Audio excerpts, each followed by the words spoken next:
Hello everyone, welcome again to AWS Michigan. Very excited to have you guys here today. Just to refresh, during the presentation, if there's any questions at all, we've got the catch box here. So if you just so it's nice and clearly picked up on the recording there, you got to put it right to your mouth like this and talk directly into it. So that's if you're talking like this, it's not going to hear you. So you got to be just like this, and then it's nice and soft, so you can hurl this to whoever else has a question as well. So without any further ado, I'm going to toss it over to Kyle McAuliffe, the man of the hour, dollars and cents in the cloud, unveiling those AWS cost optimizations. Take it away. Well, thank you, Joe. All right, welcome everyone. Really appreciate you coming here and online. We're going over dollars and cents in the cloud, so talking about AWS cost optimization secrets and best practices. A little bit about myself. I'm Kyle McAuliffe. I'm here because I love to talk and tackle cloud cost. This is something I came into pretty organically through my role at work. I was a systems administrator at the time for a startup. And we'd go through periods of time where, money would be flush or tight, and we'd always seem to be really reactive when it was tight and thought it would be helpful to put a posture in place to protect us really all the time. A little bit more about me. I've been fascinated with technology and the internet ever since a young age and have continued to ever since. A story that I love to tell, when I was in middle school, we got access to AOL, dial-up internet, and I absolutely loved it. My parents couldn't keep me off, and so they ended up putting a lock on the computer room door and limiting me to 30 minutes a day. I had to sign in and sign out, and after about a week or so of this, I had enough. And I spent the next 3 weeks, 30 minutes every day, learning how to pick locks. And so while my parents were taking my sister to dance class, I had learned to pick the lock, and I would get in and just use the computer to unfettered access. I absolutely loved it. My parents, being rather clever themselves, somehow caught me. I think they put a string or thread over the deadbolt, and one day it was on the ground. I admitted to breaking in, but ever since then they took it off. They realized it was a passion they couldn't stop, and I've been kind of off to the races ever since.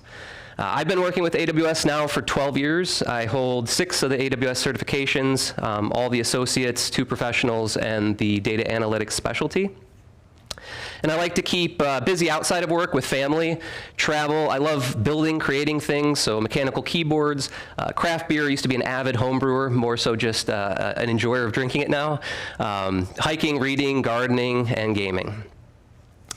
So what we'll cover today, we'll go over a brief introduction to AWS and the need for cost controls. We'll walk through the understanding of AWS billing and cost management, move on to some cost optimization strategies, and then finish up with best practices for cost optimization, and then leave some time at the end for Q&A.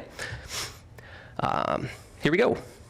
So just a brief overview of AWS and its services. So AWS has over 200 fully featured services.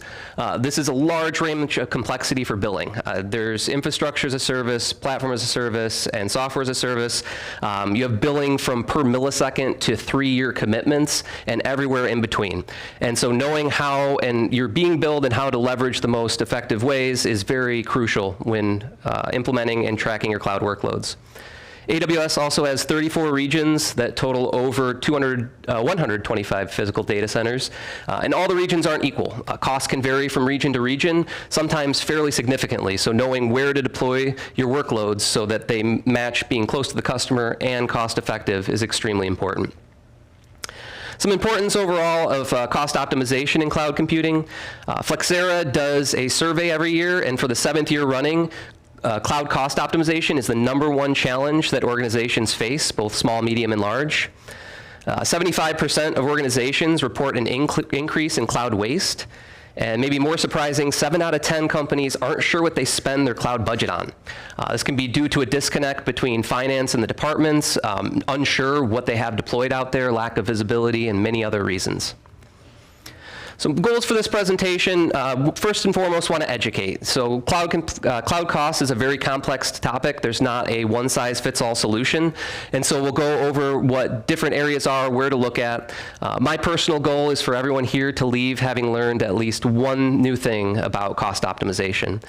We'll also go through some examples, different tools, strategies, and best practices that are available to help you either get started on your journey or supplement what you already have going on.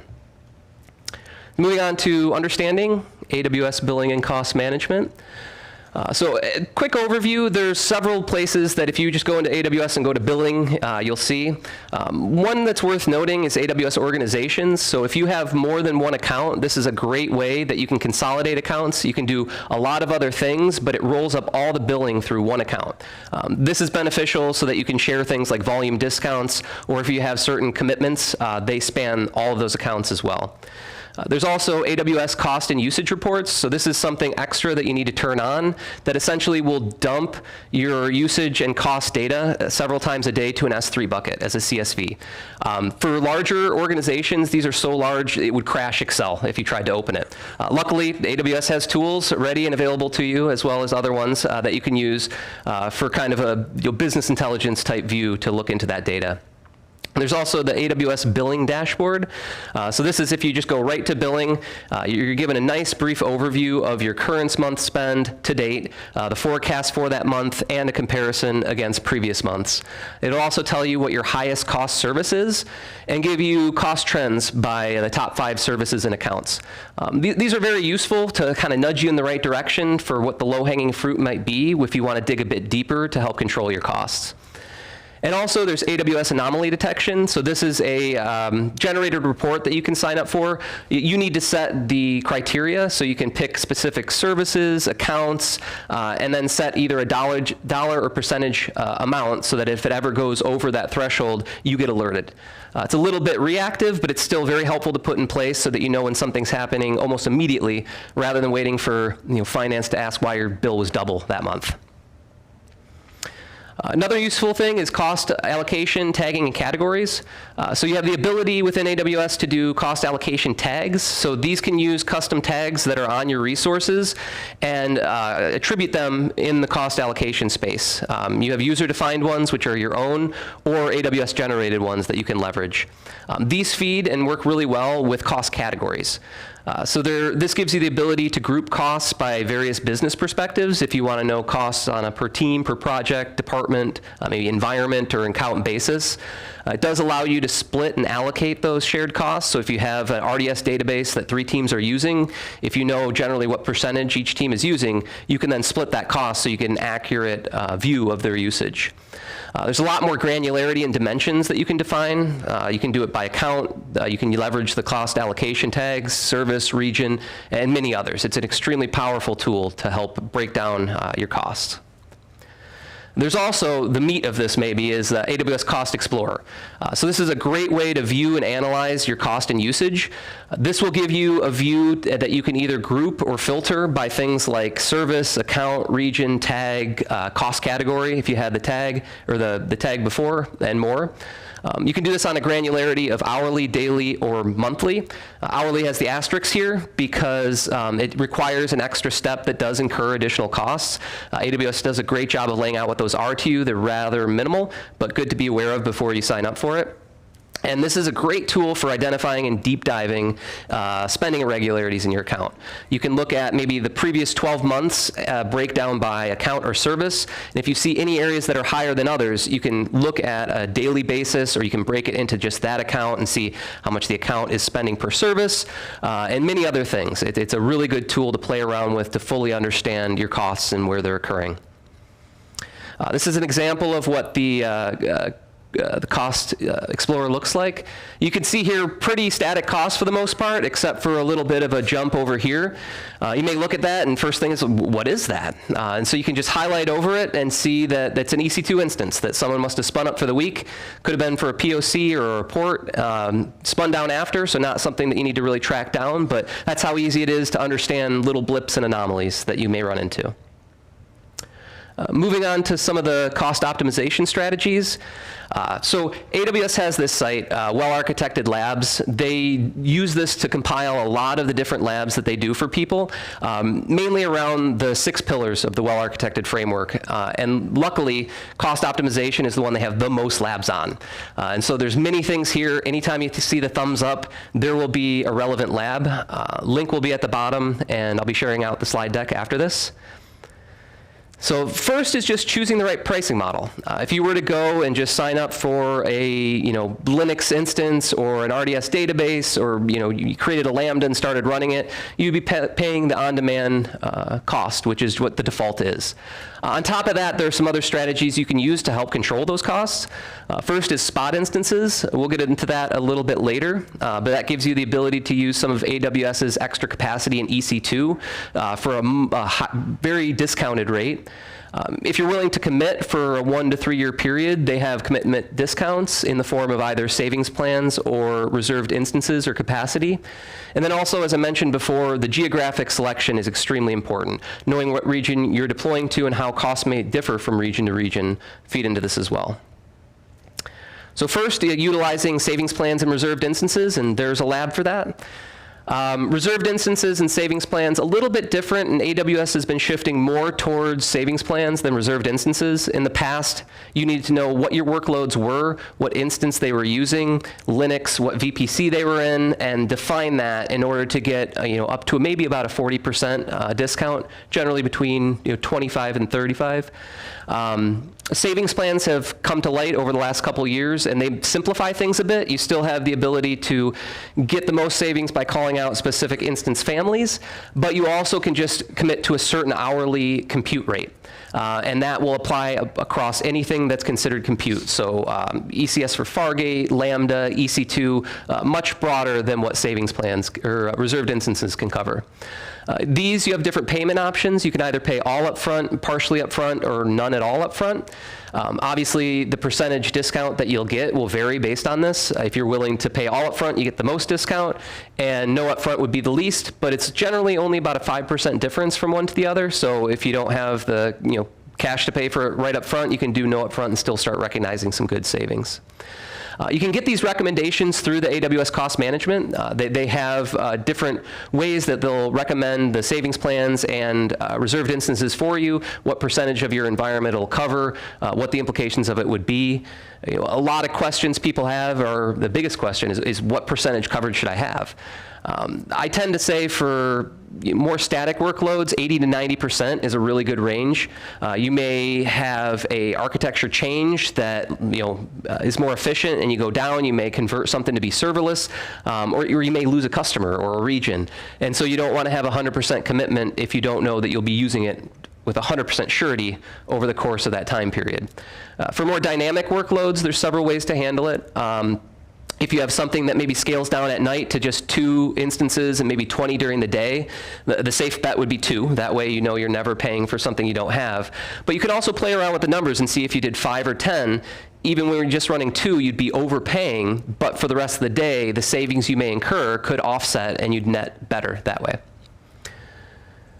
This is an example of AWS has utilization reports for coverage. So you can see what your coverage is for savings plans or reserved instances versus what your target is. I think it just defaults to 100%. In this example, you can see it kind of drops down a little bit. It could be we were adding instances. It could be we had reserved instances or savings plans expiring, and then it hopped back up. It could have been just normalizing it or purchasing additional ones. Also, right-sizing EC2 instances, and again, there's a lab for that. So in the AWS Cost Management, they have a tab there for right-sizing recommendations. What this will do is look at your workloads and compare against statistics that AWS has, like CPU, network, disk, to make sure that the instance types you're running on and the size of those instances are the correct ones for your workloads. You can also leverage AWS Compute Optimizer, and this covers services such as EC2, EBS, Lambda, ECS on Fargate, and auto-scaling groups. One thing of note is AWS cannot see the memory utilization on your instances unless you install the CloudWatch agent. So this is extremely important if you have memory-intensive workloads or you just want the most accurate recommendations from AWS. It's highly recommended that you install this agent on your machines so that they can get that additional metric and make better predictions. Also using AWS Spot instances, so as I'd mentioned, you can get up to a 90% discount compared to on-demand if you were to use Spot. Again, this is AWS's extra capacity. And so if somebody deploys a workload on demand that takes precedence, it can eat up that capacity and you could lose your instance. So it does not guarantee that your running instances will run long enough to complete the workloads on them. So you want to be careful about what kind of workloads you'd leverage for Spot instances, things like batch processing or high-performance compute clusters or like reports or anything stateless really would be good use cases for this. You want to prepare for interruptions. They do let you know prior to it being spun down, you get a message so you can have your application respond accordingly, or it could just be architected to lose it and pick up the job elsewhere. It's important to put thought into what the instance types and availability zones that you use are. If you were using, say, an M4 large in US East 1A, and that got eaten up by capacity, or there's a market behind this, someone could outbid you. If that were to happen, you'd have nothing to fall back on. So leveraging EC2 autoscaling groups or spot fleets and leveraging multiple types of instances as well as availability zones will make your spot fleet much more resilient for these type of changes.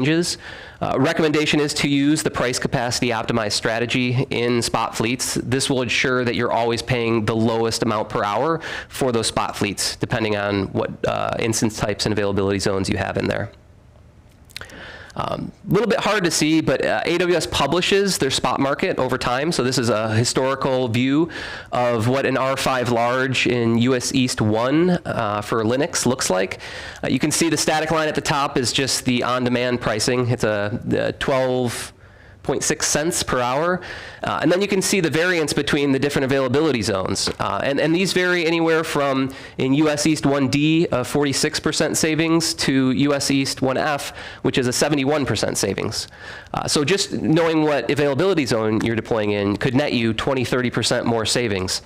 These are very useful to look at if your workloads or instance types are using ones that are generally volatile. You'll want to maybe choose some other ones, and this gives you a good idea of which ones are more stable than others. If you ever see them spike up to the on-demand price, you know that capacity went to 0 or there was a bidding war. And so you'd want to add additional instance types to help protect from that. Another strategy is to use AWS autoscaling, and again, there's a lab for that. This is a way to dynamically increase and decrease capacity as needed. Some use cases for this are, again, batch processing, web server traffic, streaming. If you had something go viral, you want to be able to serve that traffic, and you'd scale up your instances in order to do so. There's different strategies that you can leverage with autoscaling. The first is just manual. You can create an autoscaling group and just either use the CLI or click in the AWS Management Console to add and remove servers as you need. Moving on to more of a bit automated forms, you have a dynamic or reactive where you can set thresholds and rules to scale up and down your instances based on your own criteria. If CPU hits 80% for 1 minute, then scale out one instance. There's a lot of fine tuning that can be done around this, especially the scale out and scale in, so that you're not doing it too quickly, but not doing it too slowly and leaving yourself with additional capacity you don't need. You can also leverage a scheduled strategy. So this is if you have reports running on a certain time of day or certain time of week, you can schedule that to scale out to what you know your capacity is and scale back when you know it's finished. And they also have predictive, which actually uses machine learning to predict the capacity requirements based on historical data usage from CloudWatch, which is pretty cool. Another strategy is optimizing storage costs. I kind of broke this down into S3, EFS, and EBS. I feel like almost each one of these slides could be an hour presentation on their own, and I know I'm moving a bit fast, but trying to cover a lot in a short period of time. In S3, if you were to store data there, it's stored in the standard tier. That's the most expensive, still generally cheap from a storage standpoint, but you definitely want to look into lifecycle policies. This is something that you can put in place to say, if you know that your hot data is used for the first 60 days and then it kind of drops off in usage, you can then tier it to something like infrequently accessed or single availability zone or Glacier instant retrieval. And then further on, if you don't actually need your application access to this data, but you still need to keep it, you can tier into Glacier and Glacier Deep Freeze, which is kind of the equivalent of a tape backup. AWS also has S3 intelligent tiering, so this does a lot of the work for you. If you're not quite sure what the usage patterns are in your S3 buckets, but still want to recognize some cost savings, you can set this as the tier. This will automatically handle lifecycle tiering both up and down through the different storage tiers. We'll see a bit of an example on the next page of how this works, but it's very helpful. It'll continue to cool things down in storage, so you're paying lower costs, but then if something becomes accessed pretty frequently and the retrieval rate's going up, instead of paying those high retrieval costs, it'll tier it back up into standard storage to lower those. There's a couple of tools that are available as well. S3 Storage Lens, which is very powerful. It gives you the ability to get some insights into your S3 buckets, and this can span accounts, span buckets. You can use prefixes, tags in order to kind of massage the data in it that you'd like. On a more maybe constricted basis, you have S3 storage class analysis. These are things that you can put in place on just a bucket. You can't look at more than one bucket. You do have the ability to kind of slice and dice by tag or prefix, so you can get a little bit more granular within a bucket. This will look at usage patterns over time, how much data is coming in, when, how much is being accessed, when it's being accessed, and use all of this to give you suggestions on what your lifecycle policy should be. EFS also offers lifecycle management, although there's just standard and infrequently accessed. But if you have data in EFS that you know you're not actively using, you can tier it down to get some cost savings there. They also have fine-tuning through different throughput modes. In EFS, it defaults to bursting, so if there is an increase and you need added IOPS, this has you covered, but if that's extended over a period of time, you'll hit that limit and run into performance issues. They have the ability to do provisioned IOPS, so if you know how much you need, you can provision that. It will be more expensive, but you will have a dedicated amount for your workloads. EBS also has some optimization as well. One of the biggest recently being GP2 versus GP3. So these are the SSD volumes that you would have connected to instances. The difference between the two, GP3 is a newer instant or a newer volume type. It's more performant and it's about 15% less cost than GP2. So a lot of people that had workloads that are maybe a little bit legacy and are leveraging GP2, just the switch to GP3 can save you money. And there are tools and scripts out there that you can leverage to do that automatically for you without impacting production workloads. You also have the ability for modifying throughput. You can get provisioned IOPS as well with EBS, and you can get recommendations from the AWS Compute Optimizer.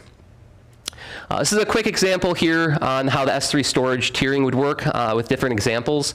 For this example, we have 100 gigabytes in a bucket. We're saying that there's been 1 million GET calls, so it's something that you're serving up through a website or some other means, 1 million in a month, and of that 1 million, it totals a total of 1 terabyte of volume of data accessed.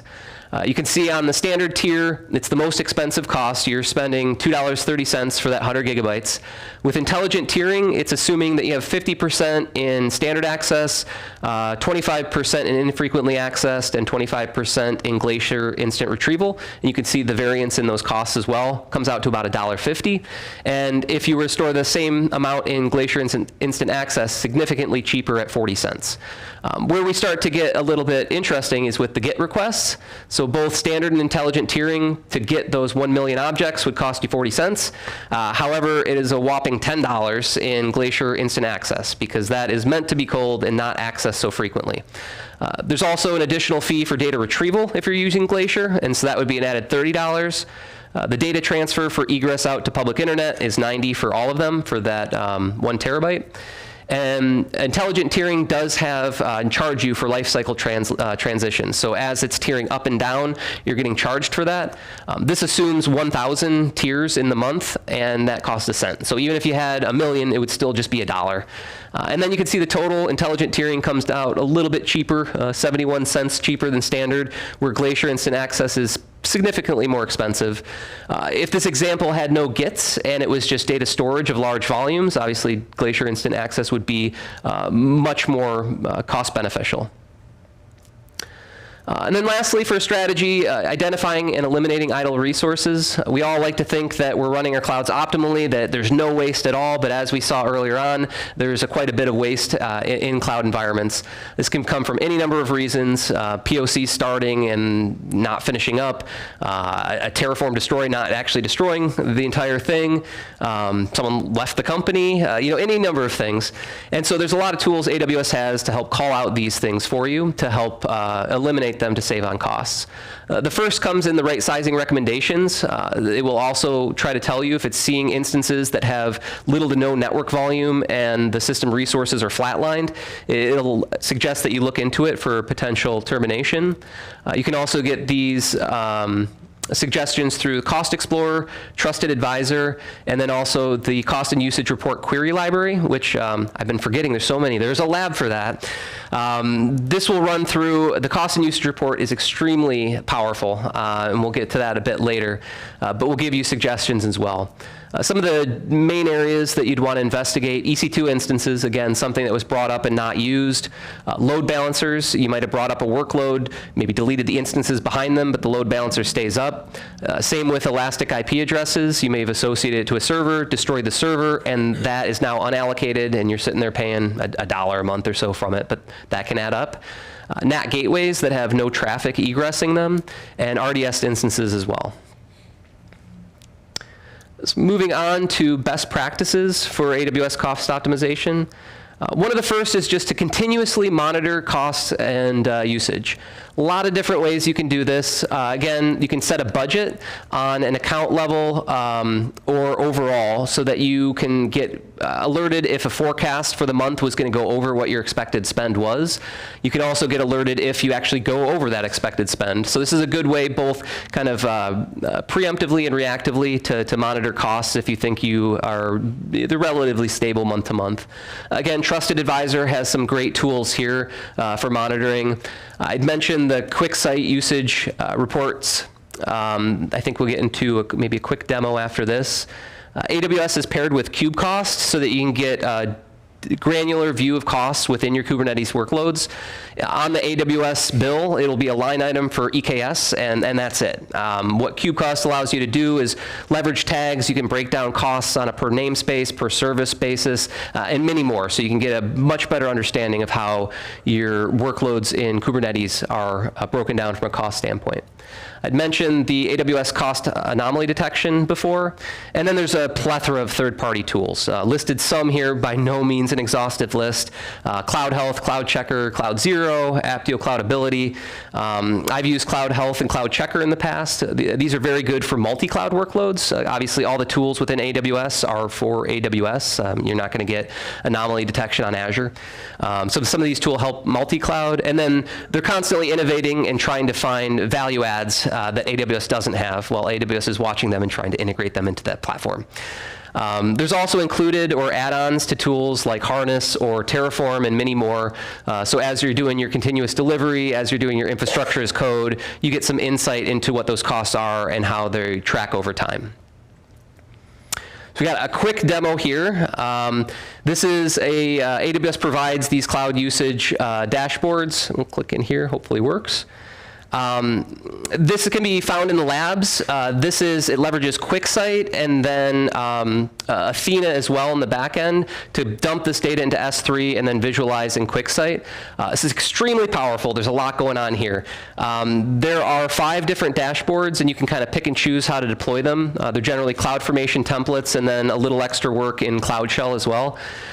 Each of the dashboards are, mostly specific, but there is some overlap. This one here is just the cloud usage dashboard one. It shows 3 months ago invoice, 2 months ago previous month. You get a nice little cloud tag there of what region has the most resources and costs. A lot of information. You can even get down to one of my favorites here is this one, which shows you if you had no cost savings in place and we're playing on demand, what your costs would be. And then based on different reserved instances, savings plans, spot, any sort of optimization you do, you can see what those costs are. And in this case, it's 18% savings that they have. There's another view in here too that will actually show recommendations. So outside of what you could have paid, what you did well and are paying now, what more you could do and what the cost would be if you were to exercise those. You can hop around from things like compute to storage to specific to S3. All of these, a lot of great metrics, a lot of things to go through that give you insights and recommendations and really can help understand where your spend is going and really where to deep dive if you wanted to look for some further cost savings opportunities. Another best practice is to implement automation tools for cost optimization. So one good example, if you have localized workers, if you're not global, you can automate the stopping or scaling down of instances overnights and over weekends for maybe like your dev or QA environment with EC2 scheduler. A really cool thing you can couple this with is AWS chatbot, and so this gives you the ability, if you have Slack or something like that, to integrate it and to actually have your developers or engineers bring back up the environment or parts of it. If they're working late, if there's a hot fix needed over the weekend, they can bring that back up to test in those lower environments, and then either shut them back down, or you can have a schedule to say if someone brings it up, shut it back down after 4 hours. You can also leverage CloudWatch, so this is a way you can automatically react to define changes in AWS resources. But maybe even more powerful is the Event Bridge Scheduler. So this can invoke over 270 AWS services and over 6,000 API operations. So really sky's the limit here. You could look for very niche or specific use cases with one application and how it may impact another. And if you understand your workloads, you can then trigger that to execute certain things to help from a cost optimization standpoint. Another best practice is establishing cost optimization policies and procedures.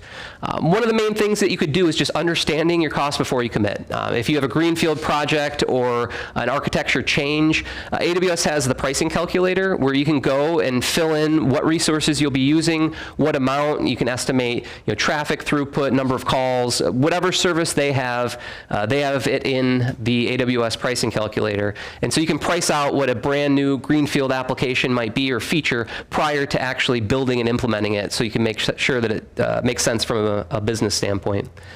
Also, putting guardrails in place is very important. If you're using AWS organizations, you can leverage Control Tower. So this is a way to structure the accounts into different organizational units, and then gives you the ability to use something like AWS config or IAM policies to limit what certain OUs and accounts can do.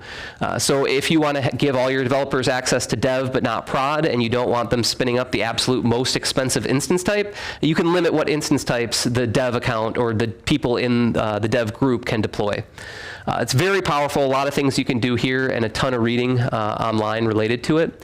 And then, as I mentioned before, the well-architected review. This is something great to run through for either greenfield or existing applications. It walks through the 6 pillars that AWS has. Again, cost optimization is one. They recently added sustainability. Others are operational excellence or security, so that you understand the implications of how your application's architected and where you can improve and what the impact of that would be. You may be able to make it like the most highly available, scalable app ever, but your costs could go through the roof. So it does a good job of asking questions so that you balance those for your specific use case. And also fostering a culture of cost awareness. So I found it to be very helpful to have accountability and visibility by having monthly meetings with senior or executive leadership. This puts the teams responsible for putting these reports together on the hook to be accountable for what they're doing, what they're reporting month to month. And it also gives visibility into senior executive level so that they understand where the costs are going. It's not just a line item on a monthly budget. It's, oh, this is how it's broken down. This is how much we're spending. These are where our opportunities are.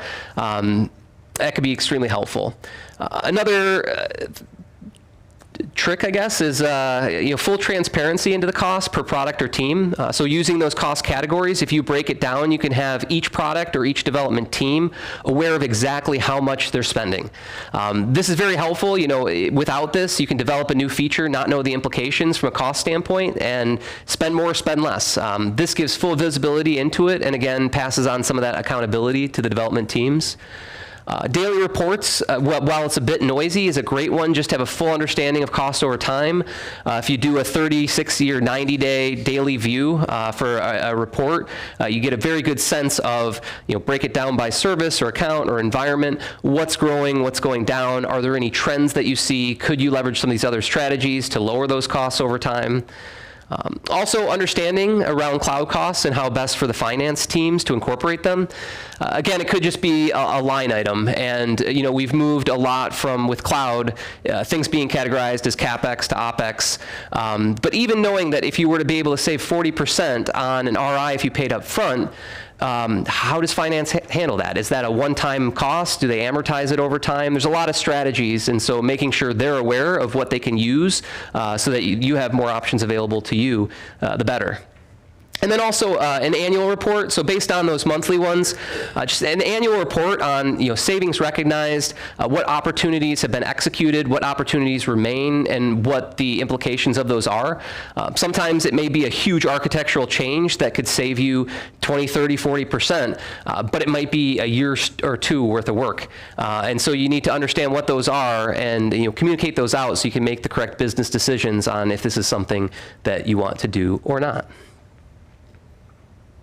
All right, I feel like I flew through that a little bit quick. I'll say thank you and see if there's any questions. This is a QR code and a link if you want to download the slides. Again, there is a ton of links at the bottom.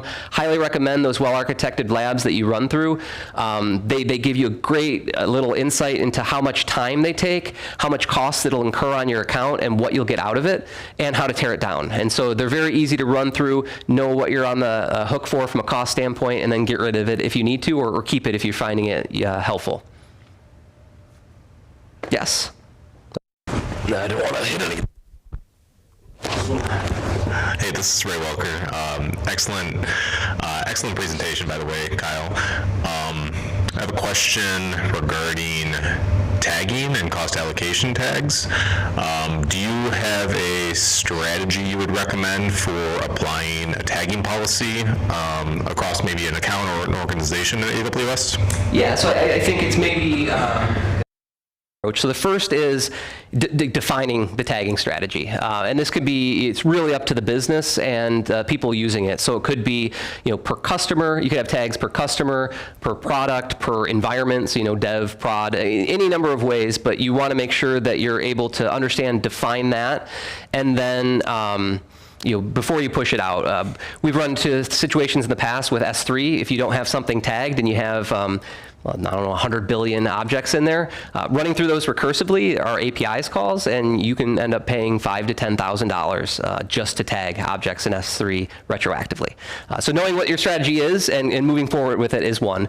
You can also use things like AWS config to guarantee, you can have that either warn or actually block deployment of resources if they don't have the correct tags on them. So someone tries to deploy something, it won't let them. Or it'll let them and people get alerted, so you say, oh, this team, this person forgot those tags, and so you can go back and communicate with them. If you're using infrastructure as code, there's things in Terraform or CloudFormation you can do as well to ensure that those tags are included on the resources. Thank you. Yep.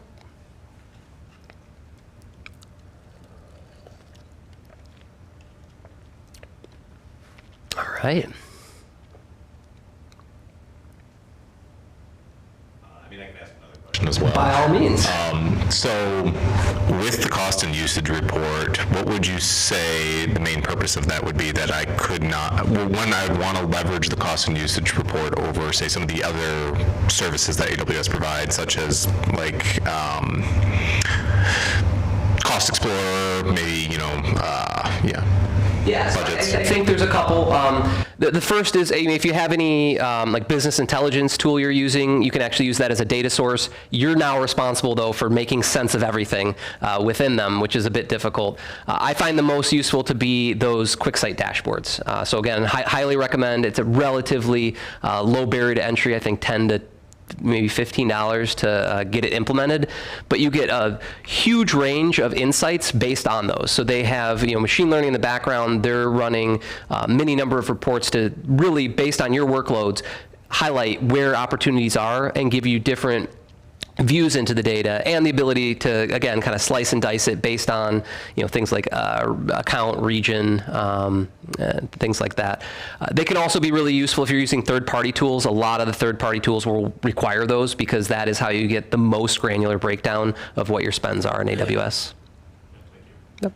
Related to are there any third-party tools that you would highly recommend that AWS maybe at the time did not provide a feature that that third-party tool offered? Yeah, the that I've used, and I think they're all similar. They're all players in the game. Ones that weren't keeping up would obviously fall behind, but Cloud Health and Cloud Checker have been two good ones. Again, multi-cloud's been a big one, but then also things like AWS paired with KubeCost for insight into Kubernetes. Those tools will have that in it, so you can have a one-stop shop to see your entire workloads broken down to per pod, per namespace, or service level, what costs are, and you're able to relate a cost from a Kubernetes workload to the backend database it's using to the storage in S3. And if you're going multi-cloud, you can either even add in those as well. Thank you.